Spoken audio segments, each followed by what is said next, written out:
안녕하세요, 성도 여러분. 오늘 기쁘고 즐거운 안식일입니다. 오늘은 요한복음 12장에 나타난 말씀을 함께 연구해 보기를 원합니다. 옛 유적지를 발굴하다가 이상한 것 하나를 발견했습니다. 자세히 조사해 보니 바로 연꽃 씨였습니다. 그 씨앗이 발견된 곳은 원래 호수였는데 1000년 이전에 매몰되었다고 합니다. 그 씨앗은 1000년이 넘도록 땅속에 묻혀 있었던 것이죠. 그런데 그 씨앗을 다시 심었더니 놀랍게도 싹을 피운 것이었습니다. 작은 씨앗 하나가 품고 있는 생명의 신비가 참으로 놀랍지 않습니까? 1000년 이상 된 작은 씨가 어떻게 생명을 싹 틔웠는지 오늘 그 비밀을 살펴보기를 원합니다. 요한복음 12장 20절부터 이제 한 기사를 이렇게 기록하고 있습니다. 명절에 예배하러 올라온 사람 중에 헬라인 몇이 있는데 저희가 갈릴리 벳세다 사람 빌립에게 가서 청하여 가로되 선생이여 우리가 예수를 배웁고자 하나이다 하니 빌립이 안드레에게 가서 말하고 안드레와 빌립이 예수께 가서 여짜온대라고 말씀은 시작하고 있습니다. 바로 이 대화를 나눌 즈음에는 제사장들과 바리새인들은 예수를 완전히 거절하고 이제 곧 십자가의 죽으심이 가까이 올 때였습니다. 수고스럽게 지상생애를 살아오셨고 섬겼는데 참 암울한 그런 시간이었어요. 그러나 세상의 갈급한 외침에 메아리인 우리가 예수를 배웁고자 하나이다 라는 열렬한 요청을 들으시고 그리스도의 얼굴은 갑자기 빛이 나기 시작하셨습니다. 예수님의 생애의 시작 때 동방 박사들이 왔던 것처럼 이 헬라 사람들은 예수님의 생애의 끝 무렵에 구주를 찾아서 서방에서 왔던 것입니다.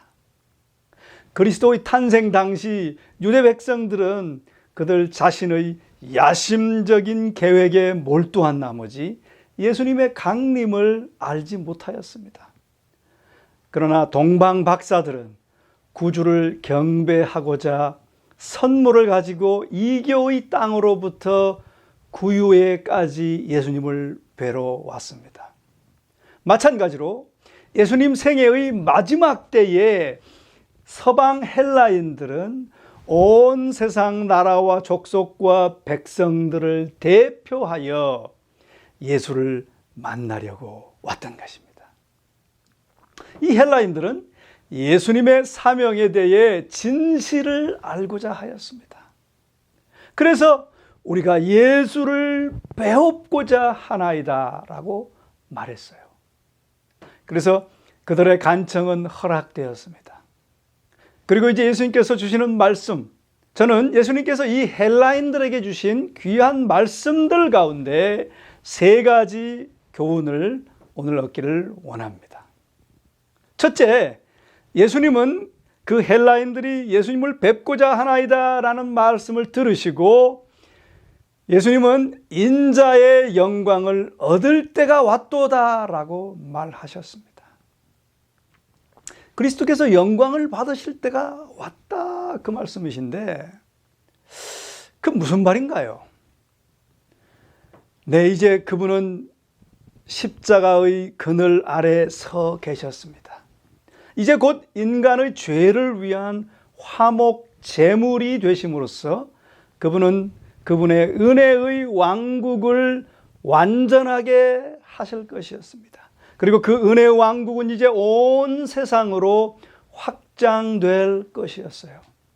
그리고 그분은 회복시키시는 분이 되실 것이며 그 일을 위해서 그분의 성령은 도처에 편만할 것이었습니다. 잠시 그분은 미래를 내다보셨고 온 세상 각처에서 보라, 세상 죄를 지고 가는 하나님의 어린 양이로다 라고 선포되는 음성을 들으시는 것 같았습니다. 그분은 유대인과 이방인 사이의 장벽이 다 무너지고 모든 민족과 방언과 백성이 구원의 기별을 듣게 될 때에 위대한 수학의 열매들에 대한 성취를 이 헬라인들을 통해 내다보셨던 것입니다. 그 열매들은 물론 은혜로 변화된 자기의 형상을 닮은 사람들일 것이고 그분의 영광을 반사할 사람들일 것이었습니다. 그분은 그분의 대속적 죽음으로 인해 이렇게 소망의 성취가 있게 될 것을, 그런 열매들로 영광을 받으실 것을 얘기하심을 인자의 영광을 얻을 때가 왔도다라는 말로 표현하신 것이었습니다. 그렇습니다, 여러분. 우리도 이 헬라인들이 표상하는 것처럼 은혜로 변화돼서 그분께서 영광을 얻으실 때가 된 것 같습니다. 이 마지막 때 우리도 이 헬라인들이 표상하는 것처럼 변화돼서 그분을 닮게 되어서 그분께서 영광을 얻으시게 하는 그런 여러분과 제가 되기를 간절히 바랍니다. 그리고 바로 이어서 이렇게 말씀하십니다. 24절에 내가 진실로 진실로 너희에게 이르노니 한 알의 밀이 땅에 떨어져 죽지 아니하면 한 알 그대로 있고 죽으면 많은 열매를 맺느니라 라고 말씀하셨습니다. 이 말씀을 통해서 두 번째 교훈을 얻기를 원하는데요. 이 두 번째 교훈은 그리스도께서는 이러한 영광을 받으시는 방법에 대하여 교훈을 말하신 것입니다. 그것은 한마디로 말하면 자희생의 교훈이지요. 네, 그렇습니다. 오직 그분의 죽으심을 통해서만 세상은 구원을 받을 수가 있었습니다. 한 알의 밀알처럼 인자는 땅 속에 던져져 죽고 묻혀 보이지 않게 되셔야만 하셨습니다. 이것을 자연의 사물을 통하여 설명하심으로 제자들이 이해할 수 있게 하셨던 것입니다. 밀알이 땅에 떨어져서 죽을 때에 그 밀알은 싹이 나고 열매를 맺습니다. 이와 같이 그리스도도 죽으셔야 하나님의 나라를 위한 열매를 맺을 것이었습니다. 여러분, 우리 교회에는 농사 짓는 분들이 많으신데 농사 짓는 사람들에게는 늘 배울 수 있는 실물 교훈이 있습니다. 우리 농사 짓는 분들 다 아시는 것처럼 해마다 농부는 가장 잘 선택한 곡식을 흩어 뿌립니다. 얼마 동안 그것들은 밭 이랑 속에 파묻히지요. 그 다음에 이제 싹이 나오고 그 다음에는 이삭이요. 그 다음엔 이삭에 충실한 곡식이 나옵니다. 그러나 뿌려진 곡식이 눈에 보이지 않게 파묻히고 그 모든 보이는 것이 없어지지 않으면 그런 성장과 곡식은 나올 수가 없는 것입니다. 땅에 묻힌 씨앗은 그렇게 열매를 가져오고 또 다시 그 열매는 씨앗으로 심겨집니다. 이렇게 하여 수확은 증대되는 것이죠. 그와 같이 갈바리 십자가 위에서의 그리스도의 죽음은 영생에 이르는 열매들을 맺을 것이었습니다. 자신의 생명을 그대로 보존하는 밀알은 열매를 생산하지 못합니다. 그런 밀알은 혼자 잠시 머무를 뿐입니다. 만일 원하셨다면 그리스도께서도 죽지 않으실 수 있었어요. 만일 그분께서 죽지 않으셨다면 혼자 거하셨을 것입니다. 그러나 당신의 생명을 바침으로써 그분은 인류에게 생명을 나누어 주실 수 있었고, 오직 땅에 떨어져 죽으심으로 모든 민족과 족속과 방언과 백성 중에서 구속함을 받는 큰 무리를 수확하게 하는 씨앗이 되신 것이었습니다. 그 원리를 심화하시면서 예수님께서 이렇게 강조하십니다. 25절, 자기 생명을 사랑하는 자는 잃어버릴 것이요, 이 세상에서 자기 생명을 미워하는 자는 영생하도록 보존하리라. 그렇게 말씀하셨어요. 그렇습니다, 여러분. 자기 삶에서 열매를 맺고자 하는 모든 사람들은 먼저 땅에 떨어져 죽지 않으면 안 됩니다. 세상의 필요라는 밭고랑에 생명, 삶, 생애를 던져야만 합니다. 여러분, 이 그림을 한번 보십시오. 이 그림은 몸 위에 양초를 태우는 모습입니다. 꽤 뜨겁겠죠? 여러분, 이것은 전체 다, 이 사람도 다 양초로 만든 예술 작품입니다. 그 작품에 의미하는 바는 자기 몸을 태워서 어두운 세상을 밝히는 그런 모습을 작품으로 만든 것입니다. 사랑하시는 우리 성도님들이시여, 자기 희생의 법칙은 자기 보존의 법칙입니다. 농부는 그의 곡식을 흩어 던져버림으로써 곡식을 보존합니다. 인생에 있어서도 그렇습니다. 주는 것이 사는 길입니다. 보존되어질 생명은 하나님과 사람의 섬김을 위해 아낌없이 던져져 줘버린 생명입니다. 이 세상에서 그리스도를 위하여 저희 생명을 희생하는 사람들은 저희 생명을 영원히 보존할 것입니다. 반면에 자아를 위해 허비된 삶은 먹혀버린 곡식과도 같아요. 그것은 사라지지만 증가됨이 없습니다. 여러분, 사람이 자신만을 위하여 모을 수 있는 모든 것을 모을 수 있을 것이에요. 자신만을 위하여 계획하고 자신만을 위해 살 수도 있을 것입니다. 그러나 그 짧은 생애가 끝날 때 그런 사람은 아무것도 아니게 될 것입니다. 바로 자기 섬김의 법칙은 자기 자멸의 법칙인 것입니다. 여러분, 이순신 장군의 이야기를 잘 아시죠?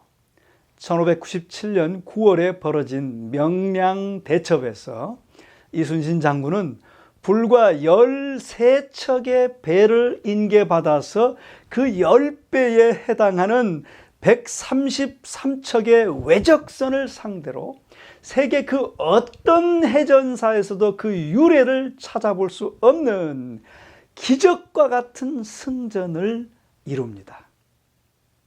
이처럼 패배가 거의 확실시됐던 전투에서 이순신이 승리하게 된 배경은 무엇인가요? 우리는 이순신 장군께서 명량대첩에 참전하기 전에 필생즉사, 필사즉생이라는 유명한 말을 남겼다는 사실을 잘 알고 있습니다. 그 말의 뜻은 살고자 하면 죽을 것이요, 죽고자 하면 살 것이다 라는 것입니다. 예수님이 말씀하신 자아 희생을 통해 승리하고 영광을 받으시는 교훈을 이순신 장군이 명량해전에서 활용한 것이에요. 그렇습니다, 여러분. 우리도 주님께서 주신 이 자아 희생의 교훈을 통해 주님께 영광을 돌리는 승리의 삶이 되시기를 간절히 바랍니다. 그 뒤로 예수님께서 계속해서 말씀하십니다. 사람이 나를 섬기려면 나를 따르라. 나 있는 곳에 나를 섬기는 자도 거기 있으리니 사람이 나를 섬기면 내 아버지께서 저를 귀히 여기시리라. 그렇게 말씀하셨어요. 그 말씀을 통해서 저는 오늘 세 번째 교훈을 얻기를 원하는데, 요약하면 이런 것입니다. 나를 따르라. 나는 예수님이죠. 나를 따르라. 나를 섬기면 내 아버지께서 저를 존귀히 여기시라는 것입니다. 여기서 나를 따르라, 나를 섬기면 아버지께서 존귀히 여기시리라는 말씀이 무슨 뜻일까요?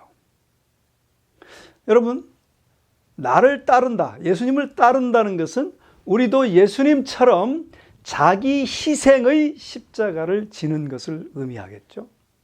또 예수님께서 말하신 나를 섬기라라고 하는 것은 예수님처럼 자기 희생의 예수님의 마음으로 예수님을 섬기라는 것이겠죠. 그런 삶을 삶으로 자기의 삶과 타인의 삶에서 열매를 맺게 되는 것입니다. 여러분, 우리는 교회에서 돈 많이 들여서 전도회 해서 침례를 많이 베풀면 열매를 많이 거두었다라고 말합니다.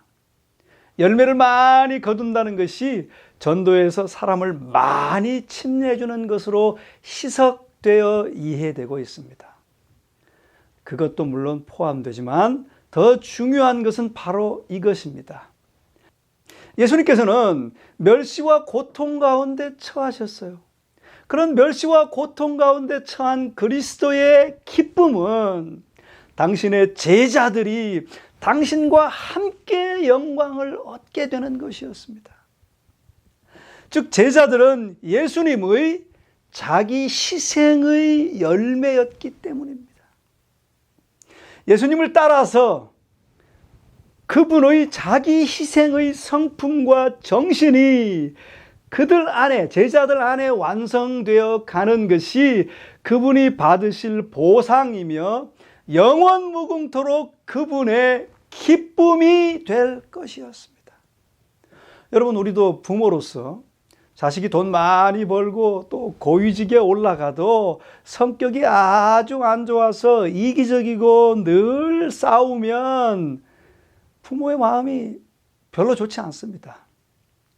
그러나 그 아들이 자식이 사랑하고 자기 희생의 아름다운 성품을 나타내면 부모의 마음이 기쁜 것처럼 예수님도 제자들이 이제 당신을 닮아서 그렇게 자기 희생적 삶의 열매를 맺게 될 때 그것이 바로 그분이 받으실 영원한 기쁨이 될 것이었습니다. 또한 그 제자들의 수고와 희생이 다른 사람들의 삶과 심정에서 자기 희생의 성품의 열매로 재현될 때 제자들도 이 기쁨을 주님과 함께 또한 나누고 공유하게 될 것이었습니다. 이처럼 제자들이 자기 희생의 일에 그리스도를 따르며 그분이 하신 것처럼 섬겨서 자기 희생의 성품이 그들 안에서 재현되어질 때 아버지께서는 저를 존귀히 여기시리라 하는 것입니다. 그렇게 될 때, 즉 자기 희생의 성품의 열매를 맺고 다른 사람의 삶에서도 그런 열매를 맺게 할 때 하늘아버지께서는 당신의 자기 희생의 성품의 아들을 존귀히 여기듯이 아들 닮은 자기 희생의 성품의 제자들도, 그 제자들이 열매 맺는 다른 이들도 당연히 존귀히 여길 것이다 라는 것입니다. 그렇습니다, 여러분. 자기 희생의 정신이 하늘의 정신입니다. 그 자기 희생의 정신으로 모든 것을 주며 사는 것이, 그렇게 영원히 사는 것이 하늘이에요. 그래서 그런 정신과 그런 성품을 그런 성정을 여기서 이루지 못하면 하늘 못 가죠. 하늘 가도 불행해져. 불행한 사람이 됩니다. 사랑하시는 우리 성도님들이시여, 주님을 통해 열매가 된다는 것은 바로 그런 하늘에 걸맞는 성품과 성정의 사람이 되는 것을 의미합니다. 그런 사람이 될 때에 예수님을 닮은 우리 하나님께서 그 예수님을 존귀히 여기듯이 우리도 존귀히 여긴다 하는 것입니다. 데살로니가전서 2장 19절에는 이렇게 바울은 말하고 있습니다. 우리의 소망이나 기쁨이나 자랑의 면류관이 무엇이냐? 그가 강림하실 때에 우리 주 예수 앞에 너희가 아니냐? 너희는 우리의 영광이요 기쁨이니라. 바울도 예수님의 그 마음을 알았어요. 여러분, 바울은 예수님의 자희생의 사랑의 성품을 반사했죠. 그래서 예수님께 영광을 돌렸어요. 여기 이 말씀에 의하면 데살로니가 성도들도 바울과 같이 그리스도의 성품을 반사했습니다. 그래서 예수님께 영광을 돌리는 삶을 살았던 거예요. 그러니 그 데살로니가 성도들은 주님의 영광이었고 그리고 바울의 영광이었던 것이죠. 즉 바울도 데살로니가 성도들도 예수님의 자희생의 사랑의 영광에 참여한 생명의 열매들의 삶이었던 것입니다. 사랑하시는 우리 성도님들이시여, 우리도 데살로니가 교회의 성도들처럼 자희생의 삶을 살아 그분의 모습과 인격을 갖추어 예수님께 영광을 돌리고 우리 아버지 하나님께 존귀히 여김을 받게 되시기를 간절히 바랍니다. 여러분, 요즘 얼마나 어렵습니까? 얼마나 힘든 사람들이 많습니까? 이때 우리가 자희생적 사랑으로 그들에게 다가가서 그런 놀라운 사랑을 베풀고 많은 열매들을 거둘 수 있는, 참 열매를 거둘 수 있는 절호의 찬스입니다. 우리 모두가 그런 하나님의 참된 백성들이 되시기를 주의 이름으로 간절히 축원합니다.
기도하겠습니다.